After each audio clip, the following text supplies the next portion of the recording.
আন্তর্জাতিক সীমান্ত আইন লঙ্ঘন করে সীমান্তের শূন্যরেখা বরাবর কাঁটাতারের বেড়া নির্মাণে চেষ্টার অভিযোগ উঠেছে ভারতীয় সীমান্তরক্ষী বাহিনী বিএসএফের বিরুদ্ধে। বুধবার বিজিবিকে কোনো তথ্য না জানিয়ে সকাল 11টার দিকে হারিপাড়া সীমান্তের ৮ নম্বর আন্তর্জাতিক পিলারের 23 থেকে ২৬ নম্বর সাব পিলার অংশে জিরো লাইনে কাঁটাতারের বেড়া নির্মাণ কাজ শুরু করে বিএসএফ।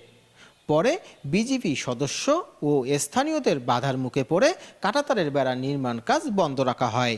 সীমান্তের জিরো লাইনে এভাবে কাঁটাতারের বেড়া নির্মাণের চেষ্টা করার ঘটনায় বিজিবির পক্ষ থেকে প্রতিবাদও জানানো হয়েছে। রংপুর ৫১ বিজিবি ব্যাটালিয়নের অধিনায়ক লেফটেন্যান্ট কর্নেল সেলিম আল দিন সাংবাদিকদের জানান, এ ঘটনায় বুধবার সন্ধ্যা ৬:৩০টায় ওই সীমান্তে বিজিবি বিএসএফের ব্যাটালিয়ন পর্যায়ে পতাকা বৈঠক হয়। এ সময় বিএসএফ কাঁটাতারের বেড়া নির্মাণ কাজ বন্ধ রেখেছে বলে বৈঠকে জানিয়েছেন। বর্তমানে ওই সীমান্তে অতিরিক্ত বিজিবি সদস্য মোতায়েন করা হয়েছে।